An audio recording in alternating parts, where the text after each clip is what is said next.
ಒಂಥರ ಎಡೆಬಿಡಿಂಗಿ ಸರ್ಕಾರ. ಈ ಸಮೀಕ್ಷೆ ಜಾತಿ ಗಣತಿ ಇದು ಸಾಮಾಜಿಕ ಶೈಕ್ಷಣಿಕ ಹೆಸರಿಗಷ್ಟೇ. ಜಾತಿ ಗಣತಿ ಸಮೀಕ್ಷೆ ಇದು. ಈ ಜಾತಿ ಗಣತಿ ಸಮೀಕ್ಷೆಯನ್ನ ಎಲ್ಲಾ ಮಠಾಧೀಶರು, ಸಾರ್ವಜನಿಕರು, ಇದು ಹಬ್ಬ ಹರಿದಿನಗಳ ಸಮಯ, ಇದು ದಸರಾ ನಡೀತಾ ಇದೆ, ಶಾಲಾ ಕಾಲೇಜುಗಳು ರಜಾ ಇದೆ, ಎಲ್ಲ ಟೂರ್ ಹೋಗಿದ್ದಾರೆ. ಪಕ್ಕದ ರಾಜ್ಯದಲ್ಲಿ ಸುಮಾರು 65 ದಿನ ನಡೆಸಿದ್ದಾರೆ. ನೀವು ಕೂಡ ಅಟ್ಲೀಸ್ಟ್ 3 ತಿಂಗಳಾದ್ರೂ ಕೊಡಿ ಅಂದ್ರು. ಅವಾಗ ಸಿದ್ದರಾಮಯ್ಯ ಹಠ ಹಿಡಿತಾರ, ಮಕ್ಕಳು ಹಠ ಹಿಡಿತಾರ ಅಂತ ಹೇಳ್ತಾರೆ. ಮಕ್ಕಳ ತರ ಹಠ ಹಿಡಿದು 15 ದಿನದಲ್ಲಿ ನಾನು ಮುಗಿಸಿಲ್ಲ ಅಂದ್ರೆ ಕೇಳ್ರಿ ನನ್ನ ಹೆಸರನ್ನ ಅಂದ್ರು. 15 ದಿನದಲ್ಲಿ ನಾನು ಮುಗಿಸಿಲ್ಲ ಅಂದ್ರೆ ನನ್ನ ಹೆಸರು ಕೇಳ್ರಿ ಅಂತ ಹೇಳಿ. ಈಗ 15 ದಿನ ಆಯ್ತು, ಒಂದ್ ಸರಿ ಆಯ್ತು ಎಕ್ಸ್ಟೆಂಡ್, 2ನೇ ಸರಿ ಎಕ್ಸ್ಟೆಂಡ್, ಈಗ 3ನೇ ಸರಿ ಎಕ್ಸ್ಟೆಂಡ್, ಇನ್ನೆಷ್ಟು ಸರಿ ಎಕ್ಸ್ಟೆಂಡ್ ಮಾಡ್ತಾರೆ. ಗೌರವವಾಗಿ ಒಂದು ರಾಜ್ಯ ಸರ್ಕಾರ ಈ ತರ ತೊಗಲಕ್ ಆಡಳಿತ ಮಾಡೋದ್ ಬಿಟ್ಬಿಟ್ಟು ಡೈರೆಕ್ಟ್ ಆಗಿ ಒಂದೇ ಸರಿ, ಜ್ಞಾನ ಇರ್ಬೇಕಲ್ಲ. ಇಷ್ಟು ಸಮೀಕ್ಷೆ ಮಾಡ್ತಾ ಇದ್ದೀರಾ, ಯಾರಿಗಾದ್ರೂ ಟ್ರೈನಿಂಗ್ ಕೊಟ್ಟಿದ್ದೀರಾ? ದಿನ ಪತ್ರಿಕೆಯಲ್ಲಿ ಮಾಧ್ಯಮದಲ್ಲಿ ಎಲೆಕ್ಟ್ರಾನ್ ಬೆಳೆದು ನಾಯಿ ಕಚ್ಚಿತು, ಸತ್ತೋದ, ಆತ್ಮಹತ್ಯೆ ಮಾಡ್ಕೊಂಡ, ಓಡೋಗ್ಬಿಟ್ರು, ಅಧಿಕಾರಿಗಳಿಗೆ ಧಮ್ಕಿ, ಸಂಬಳ ಕಟ್ ಮಾಡ್ತೀನಿ, ಇದೇನಾ ಸಮೀಕ್ಷೆ ಅಂದ್ರೆ? ಹಿಂಗೇನಾ? ಯಾವತ್ತಾದ್ರೂ ಕೇಂದ್ರ ಸರ್ಕಾರ ಇದುವರೆಗೂ ಮಾಡಿರುವಂತ ಸಮೀಕ್ಷೆಯಲ್ಲಿ ಈ ತರದ ವಿಚಾರಗಳನ್ನ ಕೇಳಿದೀರಾ?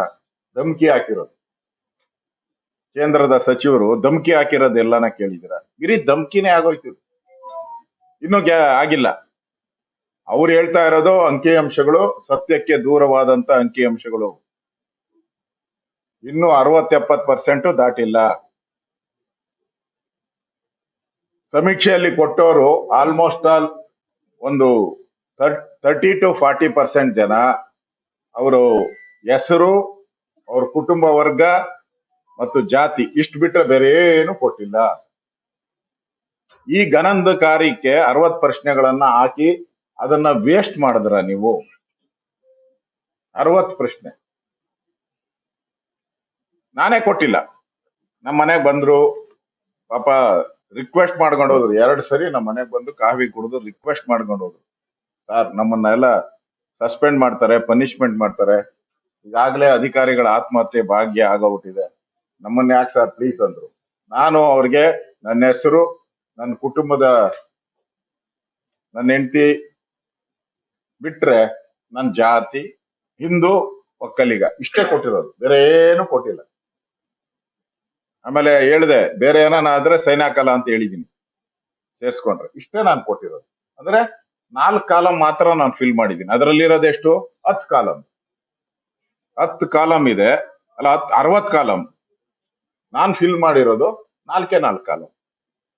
ಧರ್ಮ, ಜಾತಿ, ನನ್ನ ಹೆಸರು, ನನ್ನ ಹೆಂಡತಿ ಹೆಸರು, ಇಷ್ಟೇ. ಈ ಪುರುಷ ಅಂತ ನಾನ್ ಮಾಡಿದ್ದೀನಿ ಅಂದ್ರೆ ಬೇಕಾದಷ್ಟು ಜನ ರಿಜೆಕ್ಟೇ ಮಾಡಿದ್ದಾರೆ. ಈಗ ಇನ್ಫೋಸಿಸ್ ನಾರಾಯಣ ಮೂರ್ತಿ ಅವರು, ಅವರ ಶ್ರೀಮತಿಯವರು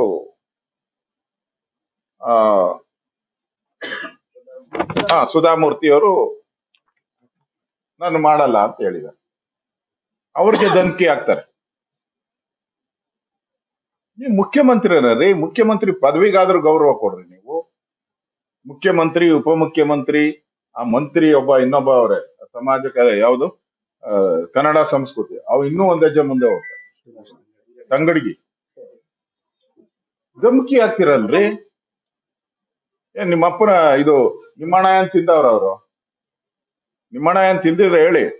ನಿಮ್ ಮನೆ ದುಡ್ಡು ಯಾರನ್ನ ತಿಂದಿದ್ರ? ಇನ್ಫೋಸಿಸ್ ಅವರು ಅಥವಾ ಬಯೋಕಾನ್ ಅವ್ರು ಯಾರು ತಿಂದಿದಾರ? ಇಲ್ಲಲ್ಲ. ಅವ್ರಿಗೆ ಯಾಕೆ ಧಮಕಿ ಹಾಕ್ತೀರಾ? ಏನ್ ಅಧಿಕಾರ ಐತೆ ನಿಮ್ಗೆ ಧಮಕಿ ಹಾಕಕ್ಕೆ? ಏನ್ ರೌಡಿಸಂ ಮಾಡ್ತೀರಾ ನೀವು? ಈ ಸರ್ಕಾರ ಏನ್ ರೌಡಿಗಳ ಸರ್ಕಾರನ ಇದು? ರೌಡಿಸಮ್ಮು, ರೌಡಿಗಳ ರೀತಿ ಧಮಕಿ ಹಾಕೋದು ಏನ್ ಬೃಹಸ್ಪತಿಗಳ ಅನ್ನೋದು? ನೀವೇನ್ ಬೃಹಸ್ಪತಿಗಳ? ನೀವೇನ್ ದೇವಲೋಕದಿಂದ ಮಂತ್ರಿ ಆದ ತಕ್ಷಣ ಏನ್ ದೇವಲೋಕದಿಂದ ಎಳ್ದು ಬಂದ್ಬಿಟ್ಟಿದ್ದೀರಾ ನೀವು? ಆಕಾಶದಿಂದ ಉದುರಿದ್ದೀರಾ ನೀವೇನ? ಇನ್ಫೋಸಿಸ್ ಸುಧಾಮೂರ್ತಿ ಅವರು ಭೂಮಿಯಿಂದ ಬಂದಿದ್ದಾರೆ, ನೀವು ಆಕಾಶದಿಂದ ಉದುರಿ ಬಂದ್ಬಿಟ್ಟಿದ್ದೀರಾ ನೀವೆಲ್ಲರೂ ಕೂಡ? ಕೋರ್ಟೇ ಕ್ಲಿಯರ್ ಆಗಿ ಹೇಳಿದ್ದಾರೆ, ಕೋರ್ಟ್ನ ಆದೇಶವನ್ನ ಈ ಸರ್ಕಾರ ವೈಲೇಟ್ ಮಾಡ್ತಾ ಇದೆ. ಹೈಕೋರ್ಟಿನ ನ್ಯಾಯಾಧೀಶರಿಗೆ ಅಗೌರವ ಮಾಡ್ತಾ ಇದ್ದಾರೆ.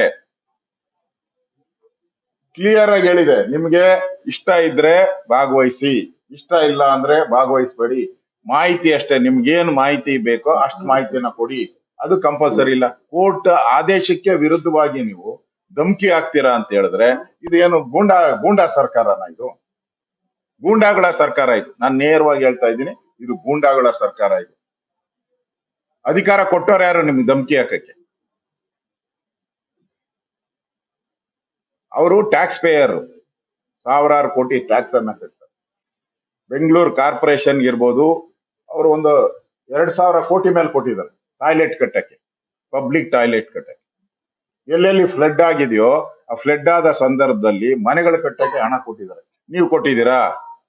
ಕಾಂಗ್ರೆಸ್ ಪಾರ್ಟಿಯವರು ಎಲ್ಲಾನ ಒಂದು ಮನೆ ಇಡೀ ರಾಜ್ಯದಲ್ಲಿ ಒಂದು ಮನೆ ಕೊಟ್ಟಿರೋದು ಎಲ್ಲಾನು ಹೇಳಿ, ನಿಮ್ಮ ಕಾಂಗ್ರೆಸ್ ಪಾರ್ಟಿಯಿಂದ ಕೊಟ್ಟಿದ್ದೀರಾ? ಇಲ್ಲ, ಅವ್ರು ಕೊಟ್ಟಿದ್ದಾರೆ, ಧರ್ಮಾತ್ಮರು ಕೊಟ್ಟಿದ್ದಾರೆ. ಕೊಟ್ಟಿರೋರ್ಗೆ ನೀವು ಬೃಹಸ್ಪತಿಗಳ ಅಂದ್ರೆ ನೀವ್ಯಾವ ಪತಿಗಳು?